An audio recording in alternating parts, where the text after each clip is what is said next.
To her colleagues, she was a dedicated, caring nurse who just loved her job. She was the woman parents trusted with their most precious gift, their newborn children. But behind that friendly smile, and inside the sterile walls of a neonatal unit, a dark and chilling secret was unfolding. This is the story of how a neonatal nurse became Britain's most prolific child serial killer in modern times, and the horrifying discovery that the angel of death was hiding in plain sight. This is an incredible, complex, and disturbing case. We're going to break it down, the timeline, the evidence, and the questions that still haunt everyone involved. If you find these stories important, please consider liking this video and subscribing to my channel. Now, let's get into it. Lucy Letby was, by all accounts, pretty unremarkable. Born in Hereford, England, she was an only child and was described as quiet and career-driven from a young age. She had one focus: becoming a nurse to care for children. She graduated from the University of Chester and in 2012 landed a converted job in the place she seemed destined to be, the neonatal unit at the Countess of Chester Hospital. This unit was a place of both hope and fear where the most fragile babies, born too soon or too sick, fought for their lives. It takes a special kind of person to work there. You have to be calm under pressure, meticulous, and deeply compassionate. For years, Lucy Letby seemed to be exactly that person.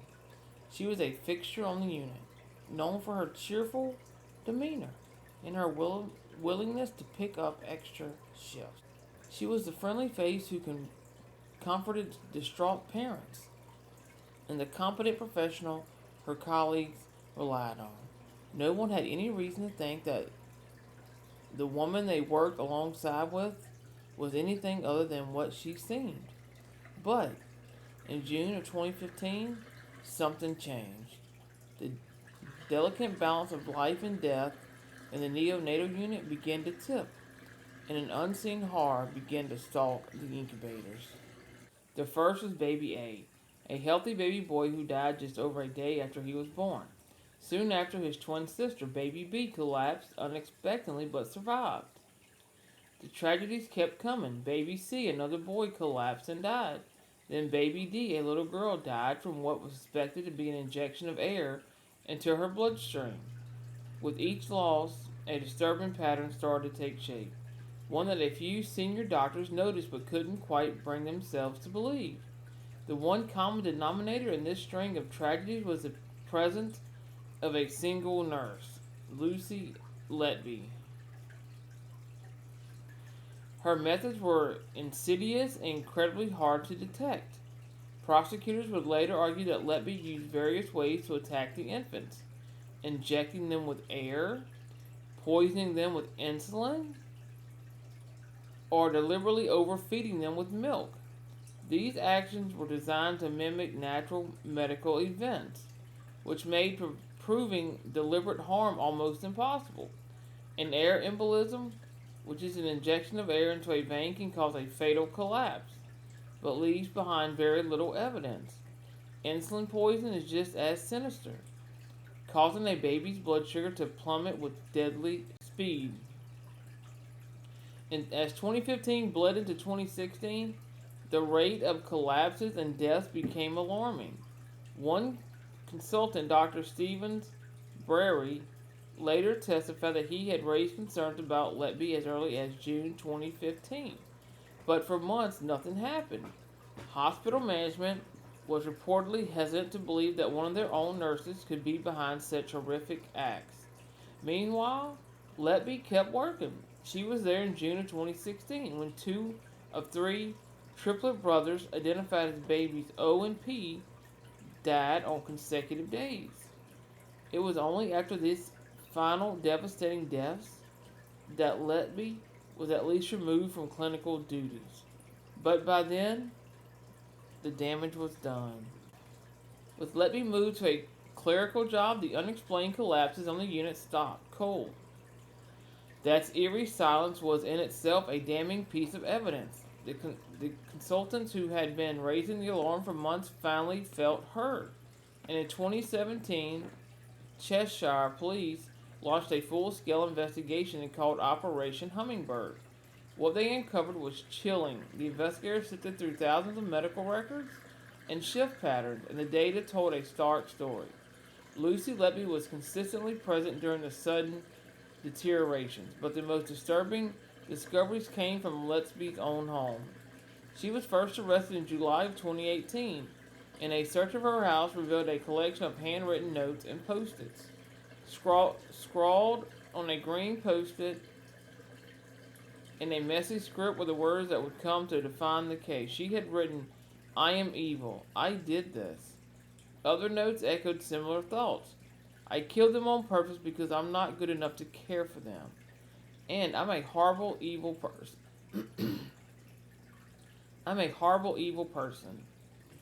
To prosecutors, this was a confession. Letby's defense, however, would go argue these weren't confessions at all, but the anguished scribbles of a woman breaking down under the pressure of false accusations and a traumatic job. Police also found she had taken hundreds of confidential patient handover sheets home, a major breach of protocol. Her digital footprint told its own story, too. Detectives discovered she had repeatedly searched for the families of her victims on Facebook, sometimes just hours after a baby had died. It was a morbid curiosity that suggested a disturbing, possessive interest in the grief she had created. Lucy Letby's trial began in October of 2022 and became one of the longest in Britain history. For over 10 months, the jury at Manchester Crown Court heard painstaking evidence about the babies Letby was accused of harming. The prosecution's case was built on a mountain of circumstantial evidence. There was no CCTV footage of the attacks, and no one ever actually saw her harm a child. Instead, prosecutors connected the dots. Her constant presence, the medical evidence, and those damning handwritten notes. The defense painted a different picture. They argued the neonatal unit itself was unsafe, crippled by staff shortages and hygiene problems that could have led to the deaths. They portrayed Letby as a scapegoat, a dedicated nurse blamed for systematic failures at the hospital. In August of 2023, after weeks of deliberation, the jury delivered its verdict. Lucy Letby was found guilty of the murders of 7 babies and the attempted murders of 7 others. The jury acquitted her of 2 attempted murder charges and could not reach a verdict on the 6 others. In a retrial for one of those remaining charges that concluded in July of 2024, she was convicted of 1 more count of attempted murder. In total, she was convicted of murdering 7 infants and attempting to murder 8 others. She was sentenced to a whole life order, meaning she will spend the rest of her life in prison. The convictions brought a measure of justice, but they didn't bring closure. The one question that hangs over everything is simple: why? Throughout the investigation and trial, Letby has maintained her innocence. She's never offered an explanation, never given a motive. Was it a twisted need for attention? Did she enjoy playing God in moments of crisis? Without a confession, the world is left to wonder. But the story doesn't end there. The case has sparked a fierce and ongoing debate. Letby's legal team has twice sought to appeal her convictions and was denied. Her lawyers then turned to the Criminal Cases Review Commission, an independent body that investigates potential miscarriages of justice, claiming new evidence suggests the babies may have died from natural causes or medical errors. At the same time, the spotlight has turned on the hospital itself. A public inquiry, which began hearing in September of 2024, is now examining the circumstances of the deaths. Former senior managers at the hospital have been investigated for gross negligence, manslaughter, raising questions about whether they did enough to stop Letby when the alarms were first raised. It has revealed a troubling picture of a management team that may have prioritized reputations over patient safety. The case of Lucy Letby is a story of profound betrayal. It shattered the secret trust we place in healthcare professionals, the very people we depend on when we are at our most vulnerable. For the families of the babies she murdered and harmed, the pain is the pain is immeasurable. A lifelong sentence of grief and what ifs. While the legal battles and inquiries continue, the care of this tragedy doesn't change. More than a dozen tiny lives either cut short or forever altered by the one person who was supposed to protect them. The image of the friendly, caring nurse has been destroyed. Replace that of a cold, calculating killer. She leaves behind a legacy of heartbreak and a question that may haunt us forever. How could an angel of mercy become an angel of death? Thank you for watching this. Thank you for watching this. Look into the Lucy Letby case. It's a story with many layers, and new developments are still happening. If you want to stay informed on this and other important cases, make sure to subscribe and turn on notifications.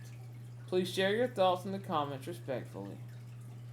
But I urge everyone to be respectful of the families involved in this unimaginable tragedy. Stay safe, and I'll see you next time.